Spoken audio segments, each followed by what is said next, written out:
Thank you, Adrian. Good morning, everyone. Good morning. Good morning to everyone online as well. I've already messed up this morning. I did this at the 8 o'clock service, and it's been a bit of a discombobulated weekend, which I'll get to in a moment. But in jest, I said that Adrian's football team that he supports, which is a soccer club to us in America, in England, Crystal Palace, was playing the team that I support, Chelsea, and so we couldn't speak politely to each other.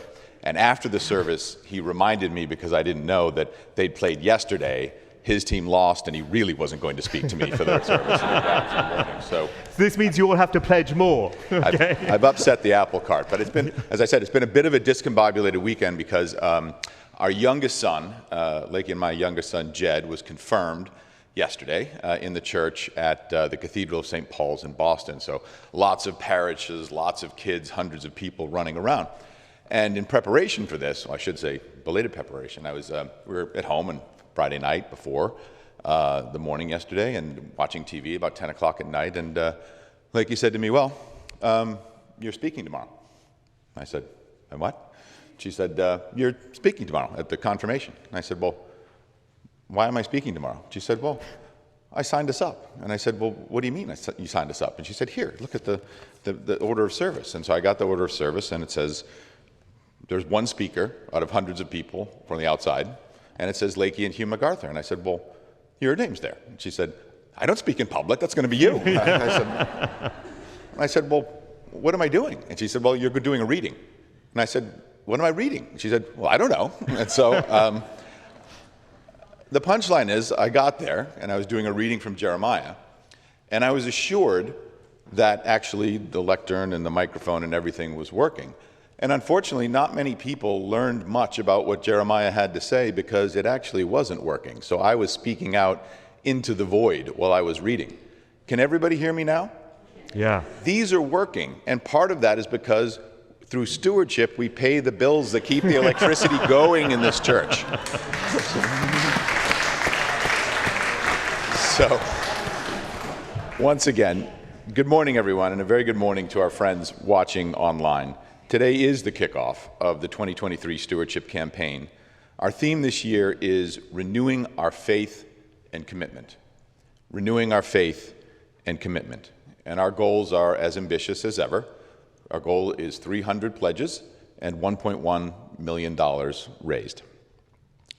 Last Sunday, many of us heard about the Renewal Works initiative we're undertaking as a parish this fall. Renewal Works is about faith, so renewing our faith seemed like a natural for our theme. But we're also renewing our commitment to St. Andrew's and to each other. We're renewing our commitment to our wonderful clergy. We're renewing our commitment to our music, to our church school, to adult formation and to youth formation.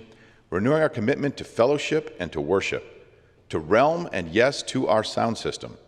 We are even renewing our commitment to our utility bills, to keeping the lights on, the heat, the repairs, and to the maintenance. We need to renew our commitment to all of it because without us, none of it happens. Last year, your stewardship committee learned a lot about working in a hybrid world. This year, we hope to apply some of those learnings to improve our message and communications. That means we'll be doing some things differently yet again for stewardship. In addition to in-person testimonies over the next 6 Sundays, please also look for weekly emails and the epistle that will contain video testimonies from church, from other video recordings, and updates on our progress. You'll also notice in today's bulletin that we're returning to written testimonies after a 2-year hiatus. For those watching online, these written testimonies will also go out on our Tuesday emails. We'll continue to use a mix of in-person and digital programs to reach the largest possible audience. Because as a parish, we're growing, both in the sanctuary and online, and we need to adapt to the times. This year, we'll also reinvigorate a past tradition by publishing the names of parishioners making a pledge. The title of this merry group will be St. Andrew's Cheerful Givers, with a nod to St. Paul's story of the cheerful giver from 2 Corinthians. Now, before anyone gets concerned, I want to make 3 things very clear. 1, we are publishing the list of names alphabetically with no amounts, as participation is actually the encouragement and the main goal. 2, if you wish to give anonymously, we will not put your name on any list. Simply let us know. And 3, the list will only appear in the bulletin and in emails directed to you. So no full-page ads in the Wellesley Townsman or anything like that to worry about. But we do want to encourage our band of cheerful givers to grow to 300, and we will include a counter on the list to chart our progress toward that number so we can all mark it. So whether you have $20, $100, or $1,000 or more that you can provide, it is all gratefully accepted and hugely appreciated.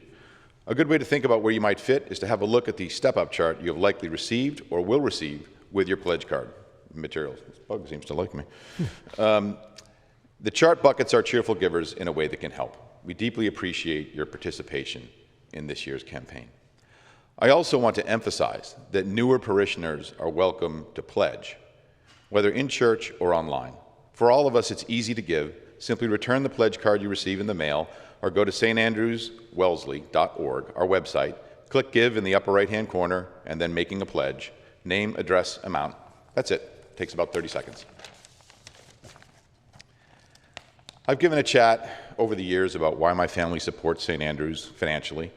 Frankly, beyond answering Paul's call that God loves a cheerful giver, we support St. Andrews because St. Andrews supports us.